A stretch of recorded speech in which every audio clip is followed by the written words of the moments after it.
Hello दोस्तों, आप लोग कैसे हो। आई होप आप लोग बहुत अच्छे होंगे और बहुत अच्छी तरीके से पढ़ाई भी कर रहे होंगे। आज हम जो है कि क्वेश्चन नंबर 4 पढ़ेंगे, शॉर्ट्स क्वेश्चन के।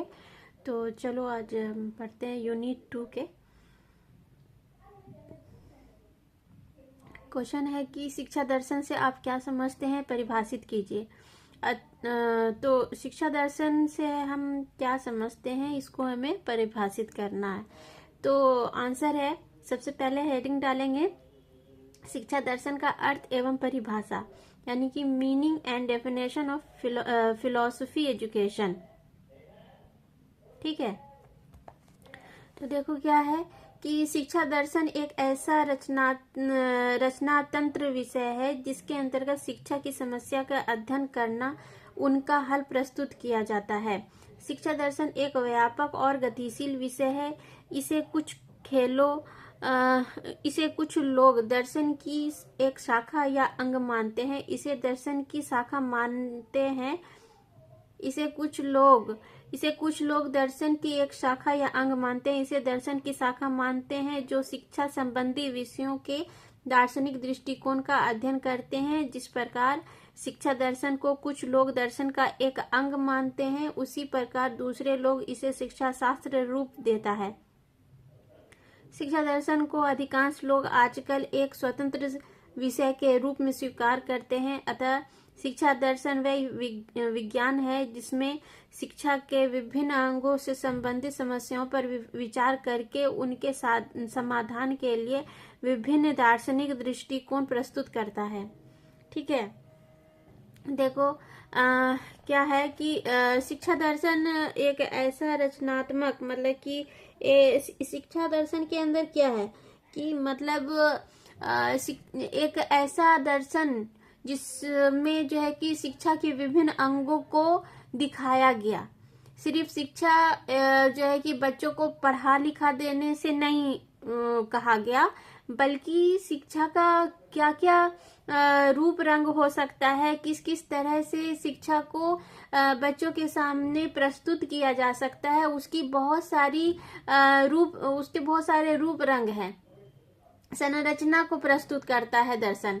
ठीक है, क्योंकि बच्चों के को समझना, ठीक है, और उसके अकॉर्डिंग उसके पाठ्यक्रम का निर्माण करना, यही दर्शन है। और दर्शन इसी तरह से जो बच्चों को स्वतंत्र रूप से उसको सोचने का क्षमता प्रदान करता है, कौन? दर्शन। ठीक है, बच्चों को स्वतंत्र बनाता है दर्शन, जिससे कि बच्चे को जो है कि अपने आगे चल करके अगर उनके लाइफ में कोई भी किसी भी तरह का कोई प्रॉब्लम आता है, तो वो क्या है कि वो इस शिक्षा दर्शन के द्वारा अपने लाइफ में आए हुए प्रॉब्लम्स को सॉल्व कर सकता है। ठीक है, तो इस तरह से बहुत सारे विभिन्न अंग हैं। बच्चों की जो है कि जो रुचि है, क्षमता है, योग्यता है, उसके द्वारा जो है कि बच्चों को समझना, और उसके द्वारा ही बच्चों को शिक्षक को पढ़ाने का जो है कि तरीका जो है कि ढूंढना, और उससे उसको जो है कि उस तरह से पढ़ाना, ये सब कुछ कौन करता है? दर्शन के द्वारा ही होता है। टीचर भी दर्शन को अच्छी तरह से पढ़ करके अपने अंदर जो है कि टीचिंग एबिलिटी को जो है कि चेंज करते हैं, ताकि वो बच्चों को अच्छी तरीके से समझ सके कि बच्चे में ऐसा क्या चीज है, मतलब बच्चों को के अकॉर्डिंग हमारे टीचिंग का जो है कि जो तरीका होना चाहिए वो होना चाहिए, ना कि हम किस तरह से पढ़ा रहे हैं। हम बच्चों को समझ के अपना तरीका चेंज करते हैं पढ़ाने का। ठीक है, तो यही सब चीज दर्शन है। ठीक है, अब इसी प्रकार दूसरे लोग इसे शिक्षा शास्त्र रूप देता है। इसको दूसरे लोग क्या कहते हैं? शिक्षा शास्त्र का रूप देते हैं। शिक्षा दर्शन को अधिकांश लोग आजकल एक स्वतंत्र विषय के रूप में स्वीकार करते हैं। अतः शिक्षा दर्शन वह विज्ञान है जिसमें शिक्षा के विभिन्न अंगों से संबंधित समस्याओं पर विचार करके उनके समाधान के लिए विभिन्न दार्शनिक दृष्टिकोण प्रस्तुत करता है। ठीक है, इस तरह से हम जो है कि शिक्षा दर्शन के बारे में, उनके विभिन्न अंगों के बारे में अध्ययन करते हैं, और उसके बाद फिर शिक्षा दर्शन में उसको प्रस्तुत करते हैं, ताकि वही चीज बच्चों को उस तरह से पढ़ाया जाए, समझाया जाए, और बच्चों में भी वो सारी खूबियां आए, ताकि वो भी अपने लाइफ में इस तरह के दर्शन का मतलब ही यही है कि लोगों के जो पॉइंट ऑफ व्यू है सोचने समझने का या पढ़ाने लिखाने का, ठीक है, उसको चेंज करना और स्वतंत्र रूप देना, ठीक है, ये सब है। अच्छा, कनिंघम महोदय का क्या कहना था शिक्षा दर्शन के लिए? तो उनका कहना था कि शिक्षा दर्शन की समस्याओं को अपने सभी प्रमुख पक्षों को शिक्षा दर्शन की समस्याओं को अपने सभी प्रमुख पक्षों को देखता है। यह शिक्षा के क्षेत्र में गहन समस्याओं का समग्र रूप से अध्ययन है। मतलब कि शिक्षा दर्शन जो है कि जो भी समस्याएं हैं उनके सभी अंग को बहुत अच्छी तरीके से देखता है, समझता है। शिक्षा दर्शन जो भी समस्या आती है उसको किस तरह से सॉल्व किया जाता है, दर्शन के अकॉर्डिंग सॉल्व किया जाता है। यह शिक्षा क्षेत्र में गहन समस्याओं का समग्र रूप से अध्ययन है। इसको बहुत डीपली इसका अध्ययन किया जाता है, समग्र रूप से, मतलब बहुत अच्छी तरीके से देख के समझ के एकदम गहरे डीप में जाकर के अध्ययन करा जाता है। तभी कोई कंक्लूजन जब निकलता है तभी उसको जो है कि पाठ्यक्रम में उसको ऐड किया जाता है, ठीक है। तो ये कनिंघम महोदय का कहना था। उसके बाद फिर टी.आई. सील्ड का क्या कहना है कि शिक्षा दर्शन का कार्य प्रमुखतया दर्शन द्वारा प्रतिपादित सत्यों एवं सिद्धांतों की शैक्षिक प्रक्रिया के संचालन में प्रयुक्त करना है। मतलब कि जो भी सिद्धांत दिए गए हैं शिक्षा दर्शन के अंदर उसको सुचारू रूप से संचालित करना, मतलब कि एक सही ढंग से उसको चलाना, बताना, सिखाना, ठीक है। ये टी.आई. सील्ड का कहना है। शिक्षा दर्शन का विषय विस्तार क्या है? तो अब शिक्षा दर्शन का विषय विस्तार क्या है कि स्कोप ऑफ एजुकेशनल फिलॉसफी, ये है कि शिक्षा दर्शन के अंतर्गत शिक्षा की विभिन्न समस्याओं का अध्ययन करके उनका हल ज्ञात किया जाता है। इसके विषय विस्तार को निम्नलिखित शीर्षकों के अंतर्गत प्रस्तुत किया जाता है। शिक्षा दर्शन के अंतर्गत हम क्या करते हैं, जो भी समस्याएं शिक्षा से रिलेटेड आती हैं उन सभी समस्याओं का हम गहन अध्ययन करते हैं दर्शन के द्वारा और फिर उसका उन समस्याओं का हल निकालते हैं, ठीक है। अब इसके भी कुछ पॉइंट है।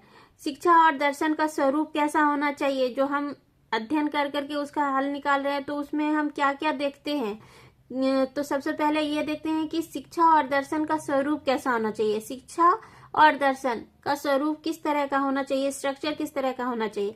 तो शिक्षा और दर्शन में दोनों के स्वरूपों का अध्ययन किया जाता है। शिक्षा और दर्शन के अध्ययन करने के पश्चात ही हमें शिक्षा दर्शन के वास्तविक रूप से परिचित हो सकते हैं। शिक्षा दर्शन के स्वरूप को समझाने के पश्चात उसकी शिक्षा के लिए आवश्यकता का अध्ययन किया जाता है। मतलब कि शिक्षा दर्शन में किस किस चीजों की आवश्यकता है, मतलब कि शिक्षा में और क्या बोलते हैं दर्शन में, इन दोनों का सबसे पहले अध्ययन किया जाता है, क्योंकि दर्शन अलग है, शिक्षा अलग है। और शिक्षा दर्शन, जब शिक्षा में दर्शन को यूज किया जाता है तो वो शिक्षा दर्शन हो गया। और शिक्षा दर्शन का के जो सारे पक्ष हैं उन सब पक्षों को, उन सब दिशाओं का अध्ययन किया जाता है और उसके बाद फिर उसके स्वरूप को समझने के पश्चात ही शिक्षा के लिए आवश्यकता का अध्ययन किया जाता है। मतलब उसके बाद ही शिक्षक के लिए, बच्चों के लिए पाठ्यक्रम निर्माण किया जाता है, ताकि एक शिक्षक जो है कि उस पाठ्यक्रम को सही तरीके से पढ़ करके, समझ करके फिर बच्चों को समझा सके, ठीक है। उसके बाद फिर पॉइंट नंबर 2 है कि शिक्षा और दर्शन का संबंध फिर कैसा होना चाहिए, ठीक है। तो शिक्षा और दर्शन शिक्षा के अर्थ को अलग अलग समझाने के पश्चात उनके पारस्परिक संबंध को स्पष्ट करने के लिए, शिक्षा और दर्शन के घनिष्ठ संबंध को स्पष्ट करने के लिए दर्शन का शिक्षा पर प्रभाव और शिक्षा का दर्शन पर प्रभाव देखा जाता है। मतलब कि इन दोनों के ऊपर जो घनिष्ठ संबंध को दर्शाने के लिए कि शिक्षा का दर्शन के ऊपर क्या प्रभाव है और दर्शन का शिक्षा के ऊपर क्या प्रभाव है, इन दोनों के बीच के घनिष्ठ संबंध को देखा जाता है कि कितना संबंध है, कितना ये एक दूसरे के ऊपर डिपेंड है, ज्यादा डिपेंड है, कम डिपेंड है। अगर ज्यादा डिपेंड है तभी ये एक दूसरे के साथ घनिष्ठ संबंध बना सकते हैं। जैसे कि दो दोस्त हैं, अब उन दोनों दोस्तों में अगर बहुत ज्यादा फ्रेंडशिप है कि एक दूसरे के बिना नहीं रह सकता, एक दूसरे के बिना काम ही नहीं चल सकता है, ठीक है, तो इस तरह की दोस्ती को हम कभी भी अलग नहीं कर सकते हैं, ठीक है। उसी तरह की दोस्ती शिक्षा और दर्शन के साथ है।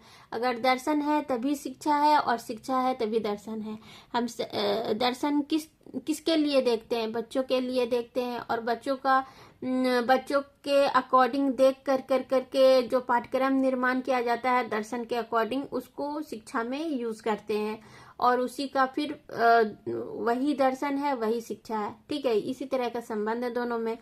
तो देखो, शिक्षा और दर्शन दोनों में इतना घनिष्ठ संबंध है कि शिक्षा और दर्शन दोनों एक ही सिक्के के दो पहलू कहे जाते हैं, है ना। इतना घनिष्ठ संबंध है कि एक सिक्का है और उसके दो पहलू हैं।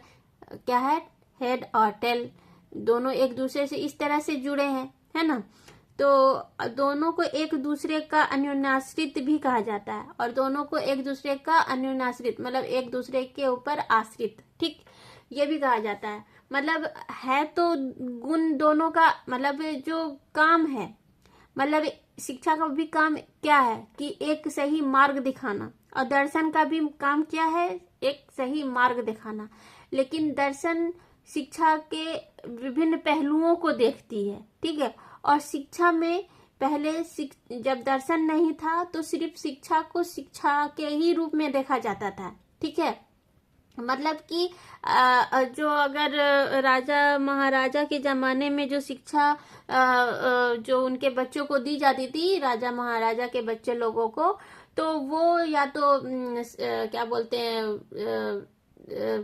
उनके राजनीति से रिलेटेड होता था, अस्त्र शस्त्र से रिलेटेड होता था, मतलब ज्यादा कुछ नहीं था उनको देखने समझने का, ठीक है। लेकिन जब दर्शन आया तो बच्चों के, अब उसमें कोई कोई राजा ऐसा निकला कि जिसको कि पढ़ने लिखने का, मतलब कि इसमें राजनीति में कोई इंटरेस्ट नहीं था, उसको म्यूजिक में पसंद था। कोई कोई राजा देखे होंगे आप लोग, बहुत सारे ऐसे राजा रहे हैं जिनको कि ये जो है कि गाना बजाना ये सब, वो लोग ज्यादा इस कला का जो है कि ज्यादा विकास हुआ। किसी किसी राजा के टाइम में कला का विकास ज्यादा हुआ, और वो जो है कि उनके टाइम में जो है कि ज्यादा युद्ध नहीं हुआ।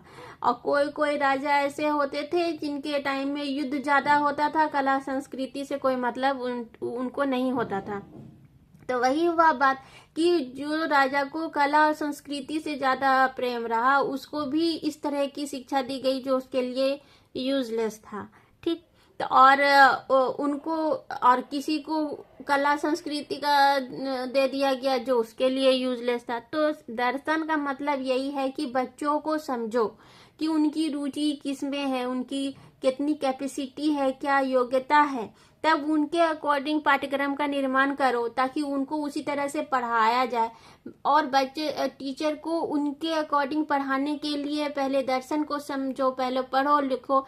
टीचर अपनी योग्यता, अपनी टीचिंग एबिलिटी में भी यही होता है कि बच्चों को किस तरह की से ट्रीट किया जाता है, पहले बच्चों को समझ के ही उनके जो है कि टीचिंग को किया जाता है, चाहे वो कोई भी सब्जेक्ट हो, ठीक। तो यही था शिक्षा और दर्शन, मतलब एक ही सिक्के के दो पहलू हैं। दर्शन का काम यही है कि शिक्षा को एक नया मार्ग दिखलाया, स्वतंत्रता दिया कि बच्चे को स्वतंत्र रूप से उनको अपने बारे में, उनको अपने क्या पसंद है ना पसंद है इसके बारे में सोच सकते हैं, और उस अपने पसंद के अकॉर्डिंग सब्जेक्ट चुन सकते हैं।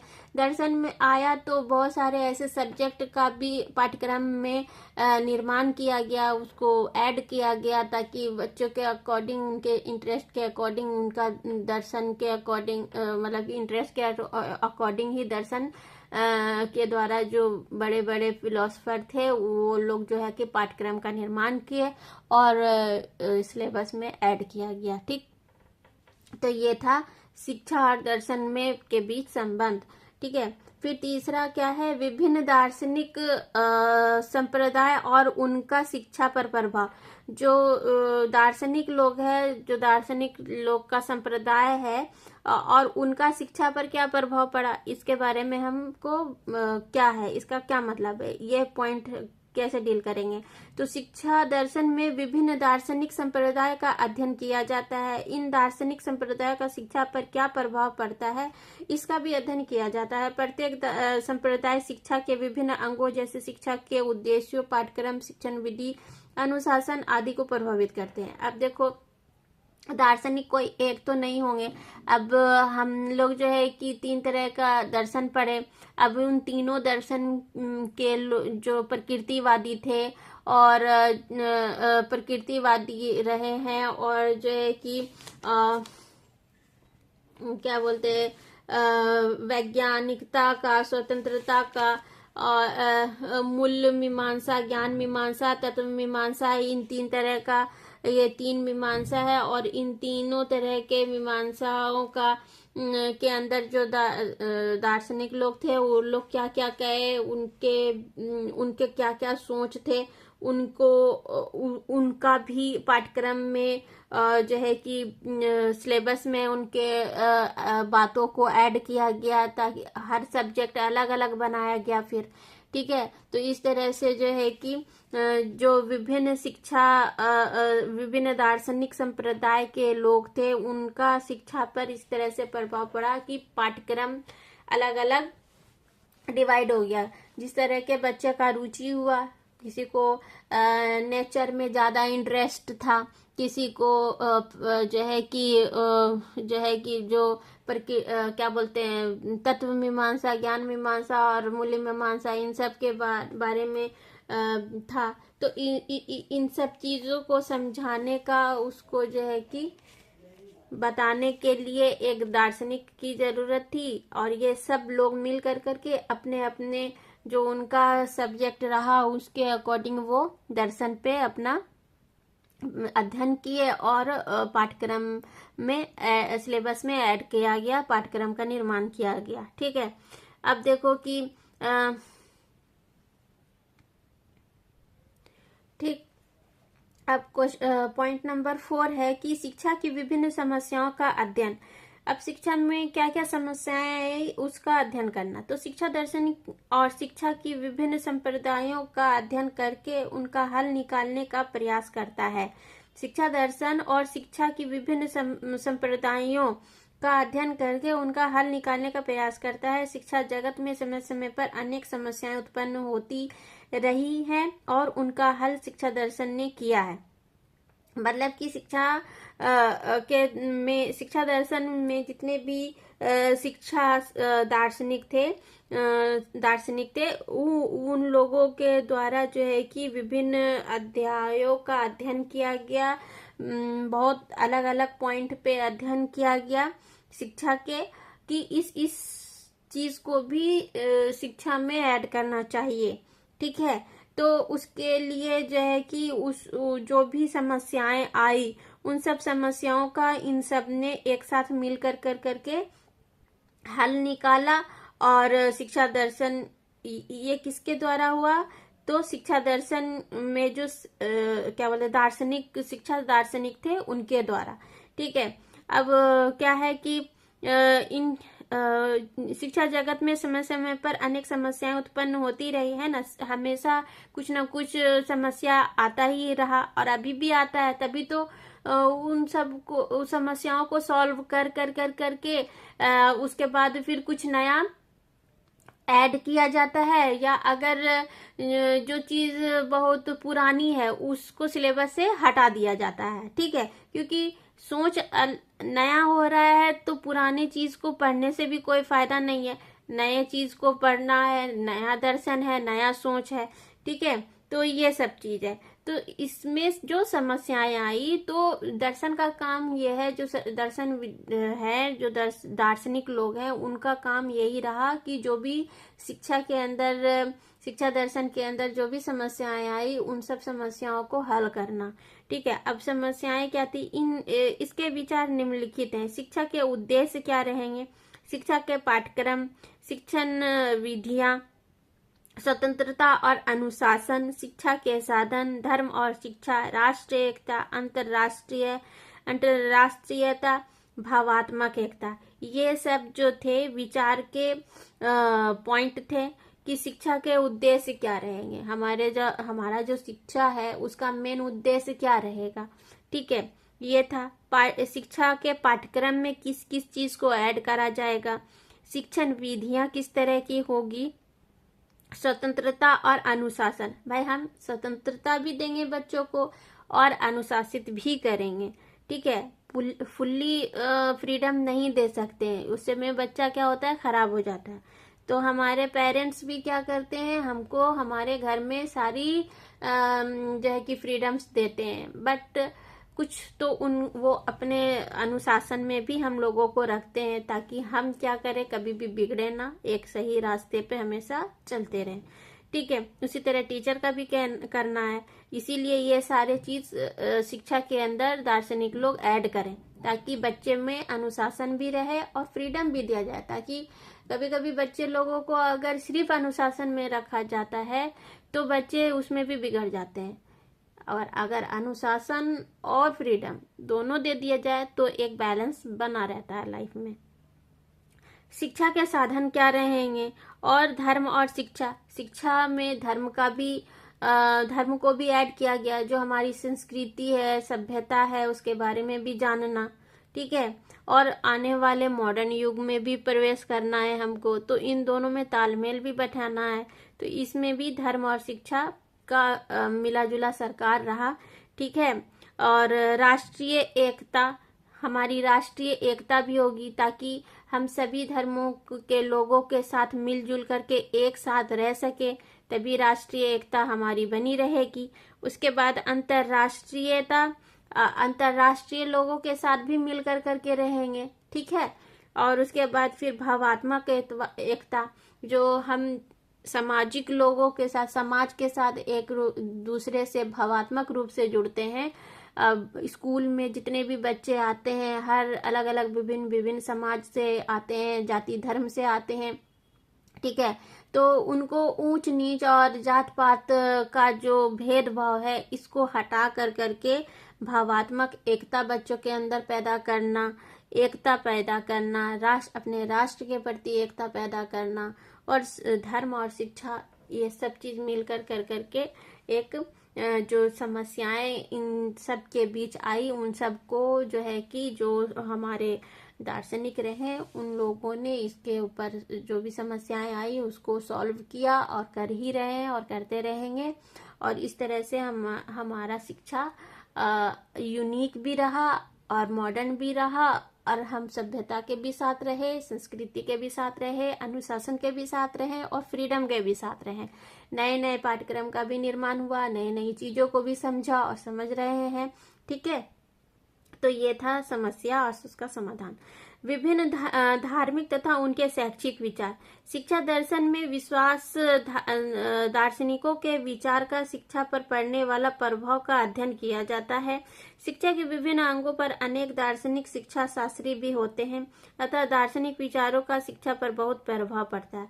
मतलब कि धार्मिक जो दार्शनिक लोग भी तो धार्मिक होते हैं भाई, तो उनके अकॉर्डिंग धर्म का क्या पॉइंट ऑफ व्यू रहा, उसका शिक्षा पर क्या असर पड़ा, इन सब का भी जो है कि दर्शन पे बहुत गहरा सोच विचार किया गया, और उसके बाद फिर उसमें भी दार्शनिक शिक्षा शास्त्रियों का जो है कि अध्ययन घनिष्ठ रूप से अध्ययन किया गया और उस पर उनका विचार दिया गया है।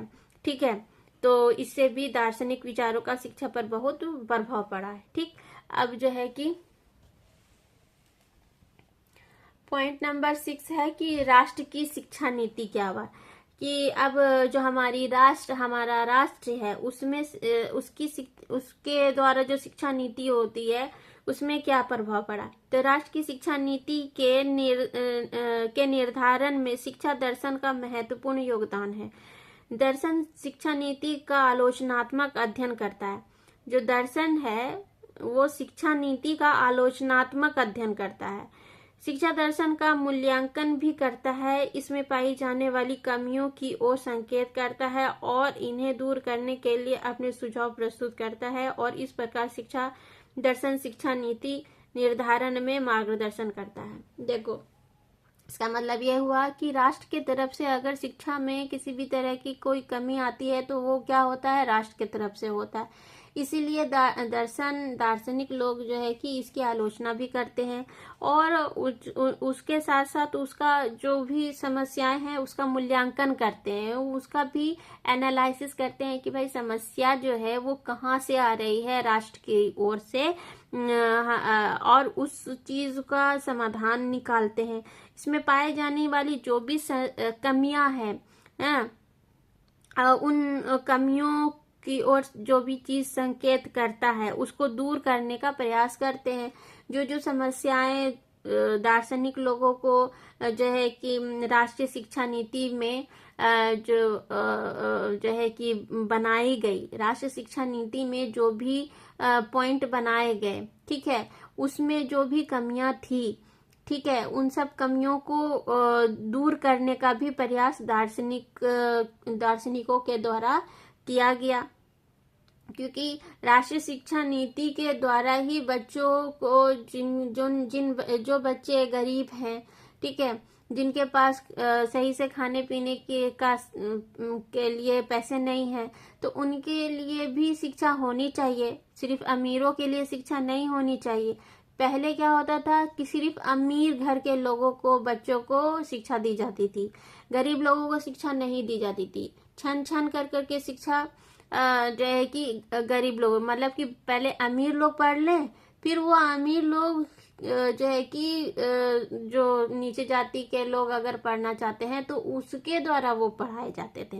पहले तो खैर नीचे जाति को कोई पढ़ने लिखने के लिए देता ही नहीं था। खैर ये बहुत पुरानी बात है। लेकिन राष्ट्रीय शिक्षा नीति जब आई तो उसके ये किसके वजह से आई? दार्शनिक लोग के ही वजह से आई। जब दर्शन का शिक्षा के अंदर पर अंदर आया, जब दर्शन शिक्षा में ऐड हो गया, तब राष्ट्रीय शिक्षा नीति आई। मतलब कि हमारा देश जब आजाद हो गया, क्योंकि पहले सब कोई भी ज्यादा कुछ पढ़े लिखे नहीं रहते थे, तो अब हमारे देश में भी शिक्षा की कमी को महसूस किया गया, और उसके बाद फिर उसको जो है कि बच्चे लोगों को, बूढ़ों को, हर एज के लोगों को पढ़ने के लिए स्कूल्स वगैरह खोले गए। रात्रि नाइट स्कूल चलता था, डे स्कूल चलता था, मॉर्निंग स्कूल चलता था, और सब में जो है कि पढ़ाई होता था।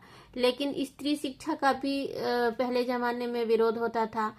तो अब जो है कि दर्शन के द्वारा स्त्री शिक्षा के ऊपर भी जोर दिया गया, और उसके बाद फिर उनके भी शिक्षा के ऊपर ध्यान सरकार के द्वारा दी गई। तो राष्ट्रीय शिक्षा नीति में इन सब जो भी कमियां थी, ये सारी कमियां, इन सब कमियों को दूर करने का दार्शनिक लोग ने जो भी समस्याएं देखी उसको सॉल्व किया, और उसके द्वारा शिक्षा दर्शन में इसका प्रभाव पड़ा। तो यही क्वेश्चन है कि शिक्षा दर्शन में क्या आप समझते हैं, और इसके परिभाषा जो है कनिंघम, T.I. सील्ड, ये दो लोग ने दिया है, और बाकी शिक्षा दर्शन का विषय विस्तार किस तरह से हुआ, क्या क्या पॉइंट रहे हैं, कि शिक्षा और दर्शन का स्वरूप कैसा होना चाहिए, शिक्षा और दर्शन का संबंध, विभिन्न दार्शनिक संप्रदाय और उनका शिक्षा पर प्रभाव, शिक्षा की विभिन्न समस्याओं का अध्ययन, विभिन्न धार्मिक तथा उनके शैक्षिक विचार, राष्ट्र की शिक्षा नीति,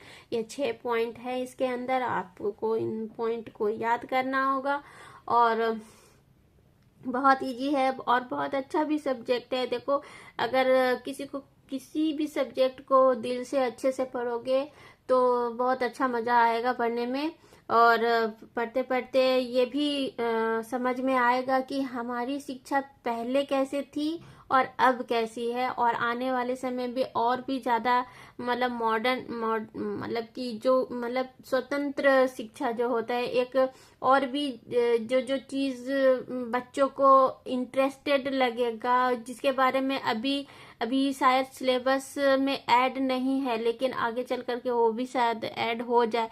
तो इन सब चीजों को जो है कि जो है कि दर्शन के द्वारा इन सब चीजों का विकास होगा शिक्षा के अंदर। और हमारी जो राष्ट्रीय शिक्षा नीति है उसके अंदर भी इन सब चीजों दर्शन के द्वारा हमारी शिक्षा का विकास किया जाएगा। तो आज पढ़ के कैसा लगा आप मुझे कमेंट करके जरूर बताइएगा। और अभी तक आप लोगों ने मेरे जेंजी क्लासेस को सब्सक्राइब नहीं किया है तो प्लीज सब्सक्राइब कर लीजिए और बेल आइकन दबा लीजिए ताकि आने वाली ऑल नोटिफिकेशन आपको मिलती रहे।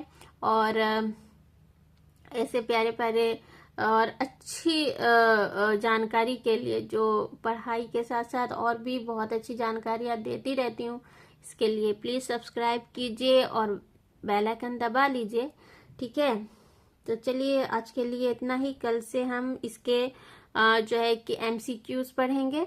और आप लोगों में से बहुत सारे लोगों ने मेरे जो है कि यूनिट फर्स्ट मैंने जो पढ़ाया है तो उसके जो है कि क्वेश्चन आंसर अगर नहीं देखे हैं तो प्लीज प्लेलिस्ट में ये अवेलेबल हैं, आप जाकर के देखिए। और MCQs भी हैं, आप उसको भी जाके देख सकते हैं। और जिनके पास प्रैक्टिकल के लिए अगर मतलब कि प्रैक्टिकल तो बनाना ही होता है, प्रैक्टिकल भी सारे इसमें प्लेलिस्ट में हैं, आप उनको भी जाकर के देख सकते हैं। ठीक है, तो चलिए आज के लिए इतना ही। कल फिर हम जो है कि MCQs पढ़ेंगे और ये यूनिट 2 जो है कि हमारा कंप्लीट हो जाएगा। उसके बाद फिर हम यूनिट 3 पढ़ेंगे। ठीक है, तो आज के लिए इतना ही। Take care, bye bye. अपना और अपने फैमिली का बहुत बहुत ख्याल रखिए और बहुत अच्छे से पढ़िए और एक अच्छा इंसान बनिए। ठीक है, टेक केयर, बाय बाय।